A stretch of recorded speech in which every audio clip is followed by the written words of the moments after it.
Investigations conducted by the Daily Graphic followed concerns raised by some workers of Sraj that Ms. Lamte was awaiting the completion of her official residence, which is still under renovations 3 years after assuming the position. It works out that from July 2011, when she was appointed, to July 2014, when her rent at the AU village expired, a period of 37 months, $203,500 was spent on her rented accommodation, including utilities. The official residence, which was occupied by the former Commissioner, Mr. Justice Emil Short, is currently being redesigned with several variations at her demand at a cost of 182,000 Ghana cedis. MP for Ibuakwa South, Samuel Atachian, has accused the Shraj boss of being too extravagant in her demands for allowance for her accommodation. He says it is insensitive on the part of the commissioner to request for such an expensive living condition, considering the current state of Ghana's economy. And if you are also appointing somebody who cannot say that I have a house of my own, and therefore let me mark time until the official bungalow is completed, then what kind of person are you trying to appoint? A man should be self-made before he makes inroads to public service. If a man cannot balance his personal account, why should they thrust him on the public to go and do anything? And that, for me, is a very fundamental point. That when people say they want to serve the public, is it another avenue for comfort? Or I've made my mark privately, let me do it public service. You've done your private service, you've made it, and you want to do a public service. And for me, if you are presiding over human rights and the rest of it, you send a very terrible signal that you are not even sensitive to the plight of the ordinary Ghanaian. I hold a humble view that she is entitled to accommodation, but it shouldn't be so colossal that at the end of the day, people will be saying that, why are you sponsoring her extravagance? Now you can say you want to go and live in the presidential suite in Movenpick because you believe that I don't have an accommodation and the state will pick the tab. So please, there's no reasonableness about it, and I don't want to glorify a situation in which somebody is saying that I don't have an accommodation. And if I don't have an accommodation, then let me go and find, the best accommodation in town at the expense of the taxpayer, because all that we are doing as a people, that we are thinking and behaving in the context of our economic means.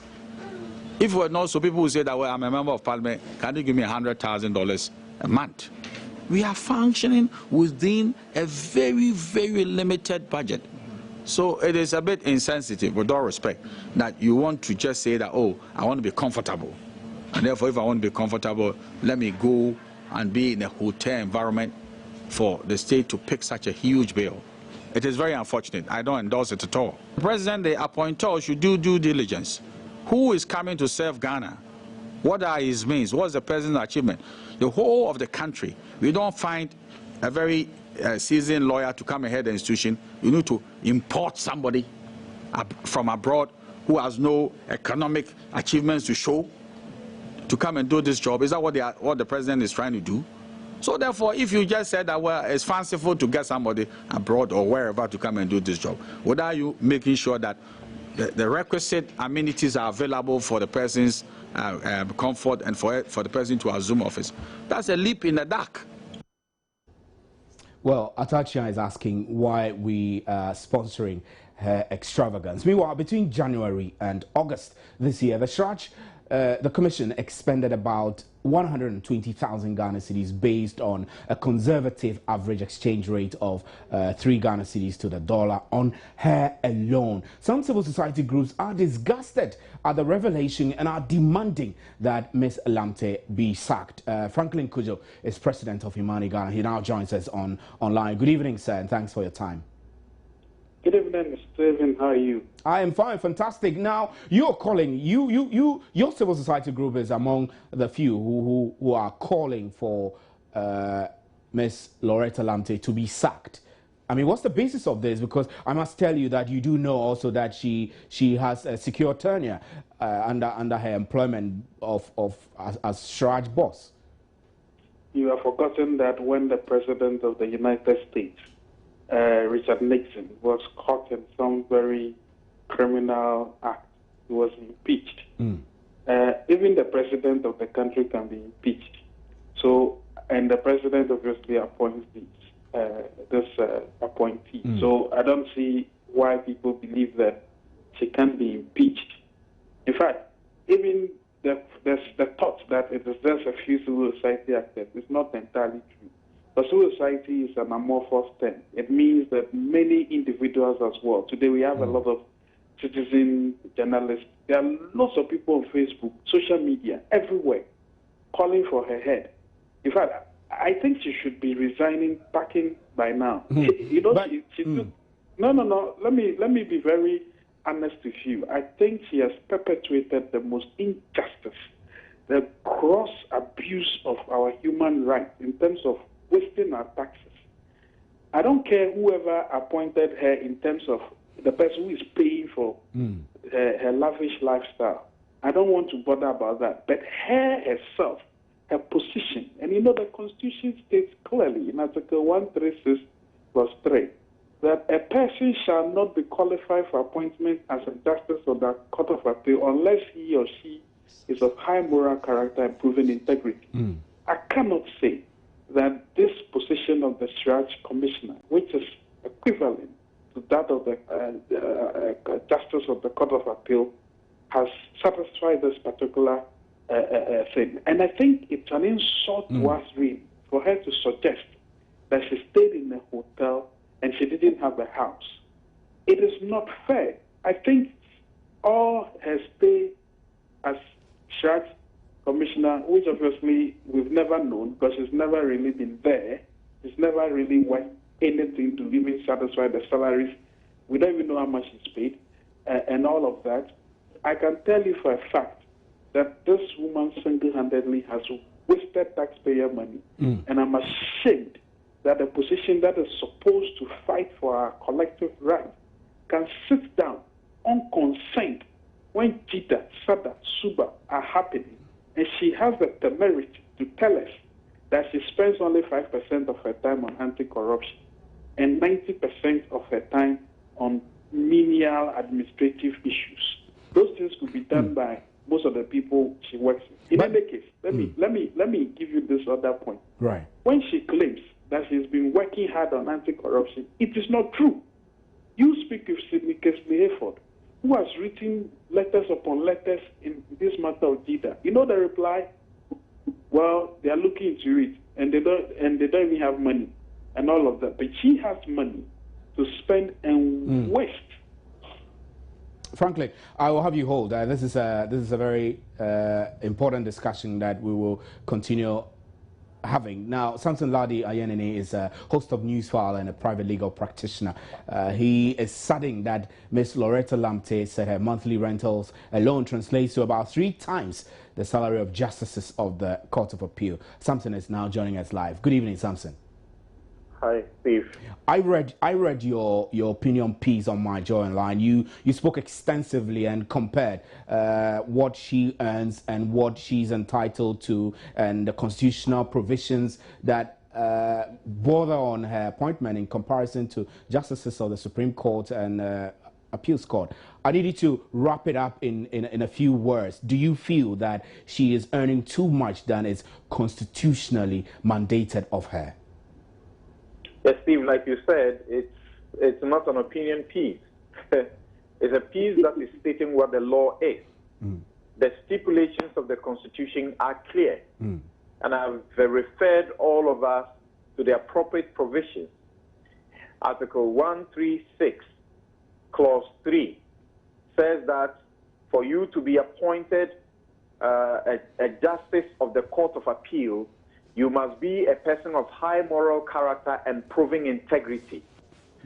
All heads of independent constitutional bodies, like the Shraj, like the Electoral Commission, etc., the heads are supposed to have a basic entry qualification criteria, which is that they shall be people of high moral character and proving integrity. Besides that, if you read the clauses specific to Shraj, Article 221 confirms that. Article 223 says that the terms and conditions of the chairman shall be the same as the justices of the Court of Appeal. Right. Justices of the Court of Appeal who do not have official residential accommodation are giving an amount which I have converted, which translates to about $330, not thousand, $330. If she is of the same qualification and is supposed to enjoy the same terms and conditions, they need to tell us. The government, the finance ministry, the Works and Housing Ministry, the Controller and Accountant General's department must tell Ghanaians, the taxpayers, why she, who is supposed to get the same as a justice of the Court of Appeal, is receiving $4,500 monthly rental in lieu of official accommodation. That's over 10. All those entities that's over 10 must be times. pursued, that's and more they than must answer those questions.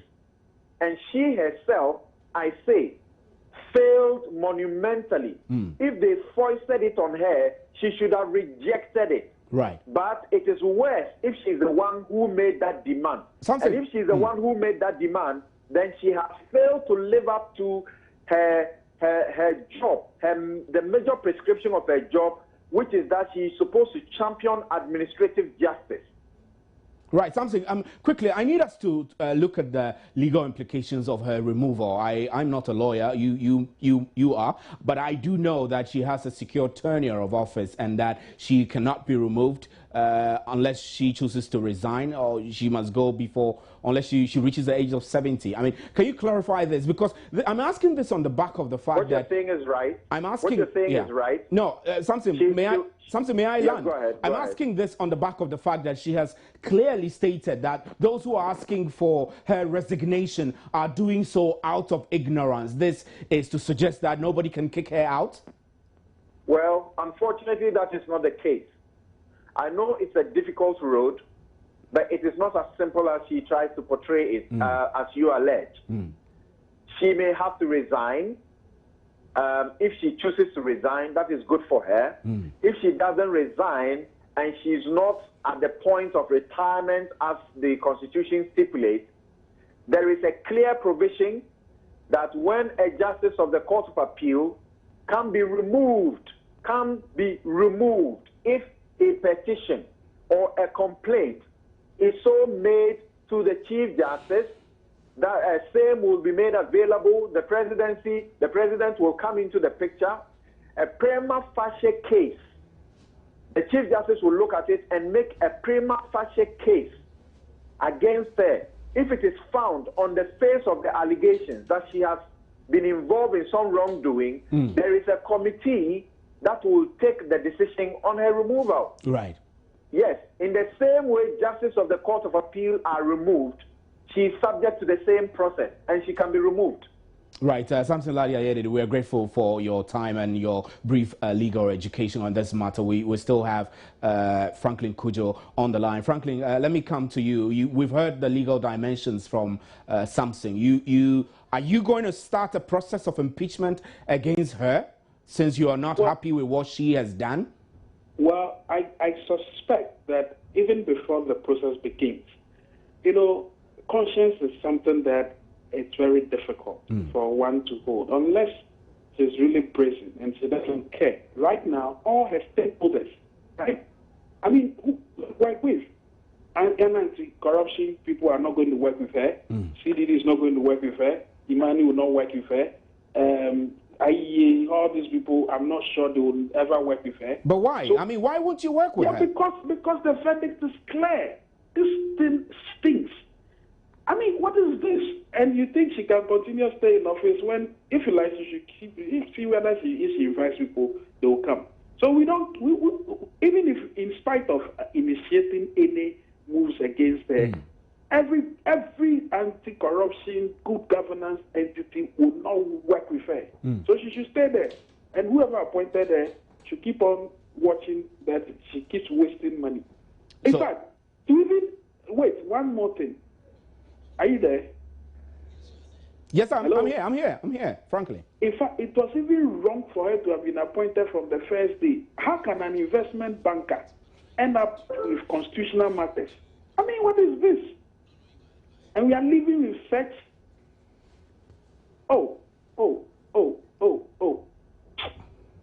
Franklin Kujo, you appear to be very, very disheartened by all of this. No, because you see, there seems to be no hope again. All these entities that you expect to help you work and fight corruption, unfortunately, nothing is happening. If I had my way, for instance, I would have suggested to President Mahama, do you know something? The World Cup Commission, please, can you thank them for the work they've done so far? And then ask the CID boss to take over. Arrest all those people. Everybody who came and said money changing to dollar, dollar changing to kobo, kobo changing to whatever, kwacha. Arrest them and start the prosecution.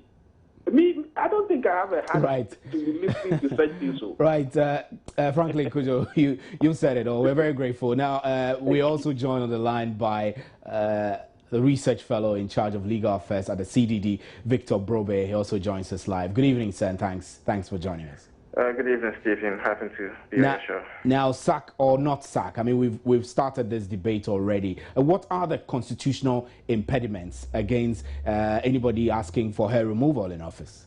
Well, and it's easy to say sack her, but I think it will be actually difficult to remove her. As you know, she the holder of the office of Commissioner of Human Rights and Administrative Justice. Holds it essentially till the age of 70. Yeah. And it's a tenured position. So he or she has all the protections afforded to a superior court judge, suggesting that any removal would essentially require a formal impeachment process. You know, it will have to go through Parliament and I believe the executive as well. So it's sacking her is probably not. It's not really an option, unfortunately. So no. Let me pause you there. I mean, you're saying that sacking her is not an option. That's correct. It is an option, but it's a difficult option. It's a windy, bendy road for anybody to seek to follow. That, I mean, whatever it is, we must accept that she's going to hang around our neck for a while, right? Indeed. Which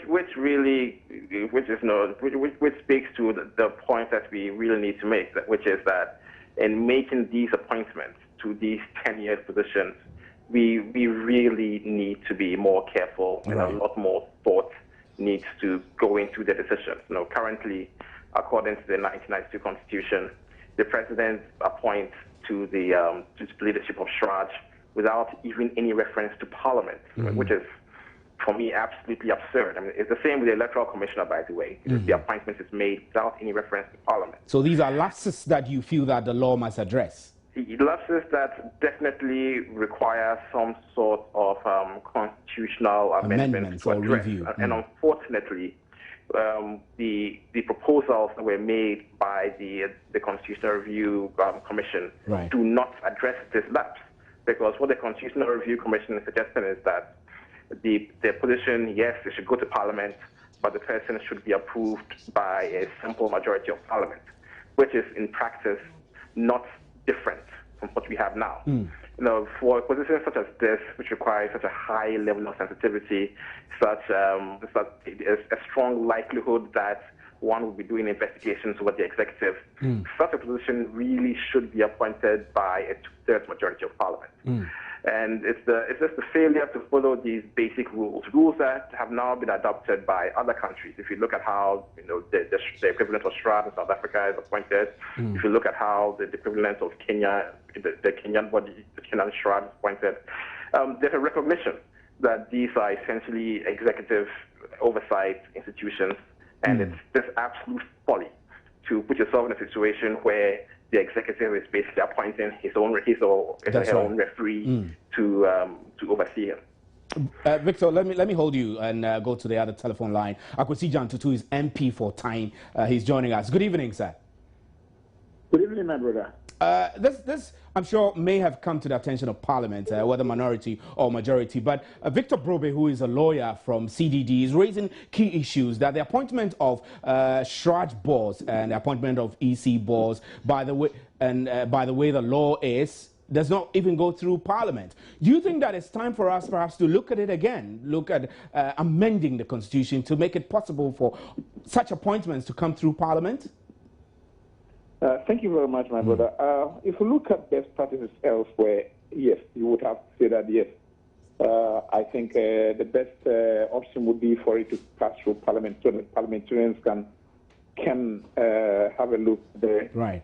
And you know, with Parliament being more or less more of a broad spectrum than the executive, I think it would be in the interest of Ghana for us to have all these appointments passed through Parliament. But it will have to be done only after the law has been changed. It can only be done only after the law has been changed. As things stand now, we do not have any remit to go into the appointment as things stand now. Right, we're trying to get Atachian on the other line, but before we get him, I need to ask you that this issue is raising a lot of concerns. One, the fact that perhaps there was not enough due diligence made from the Finance Ministry and accountants generals and the other agencies which were all responsible for dispensing monies to Shraj. Do you think they should all start thinking about accepting responsibility?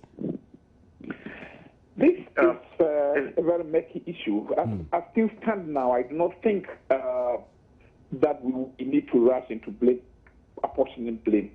We need to look at the position of the institution as it stands now. And I think, I believe that a lot of things were not done properly.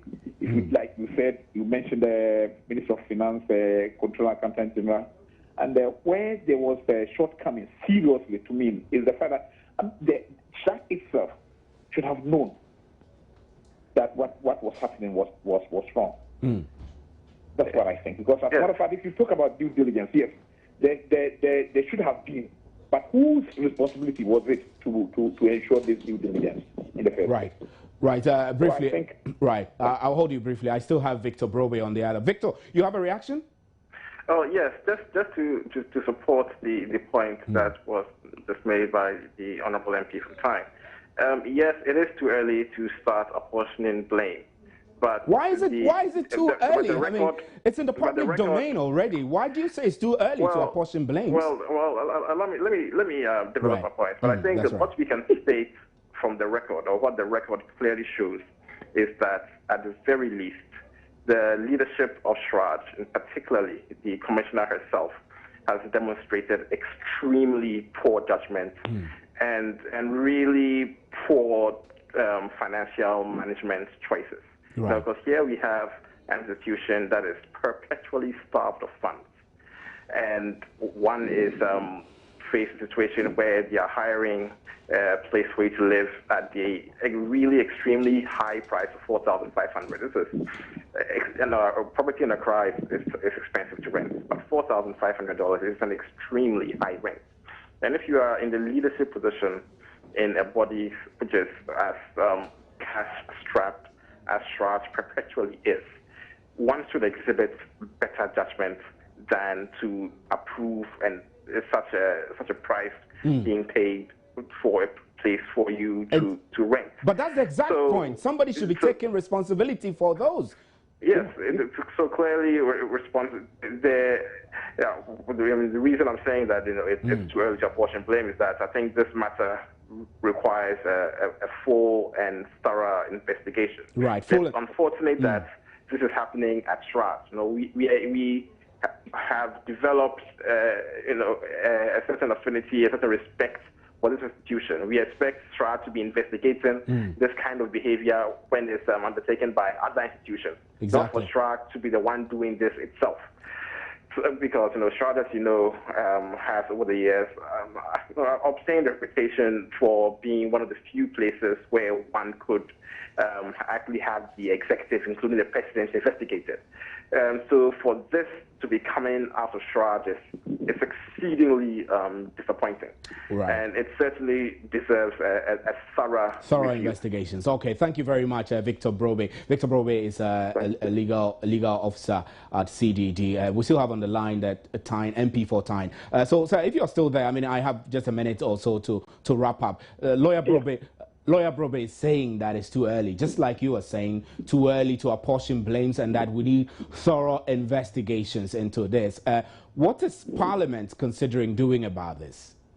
But you see, that's what I actually, I'm happy he also reiterated what I said earlier. As a matter of fact, what I meant by too early, that yes, in the final analysis, somebody will have to take the blame for what happened. And I think that to me, if what actually happened is actually proven to have happened on the behest of Shraj, then to say the least is a little bit disgusting, because we were expecting such an institution like Shraj to exhibit the highest sense of responsibility, especially with pure administrative issues like this.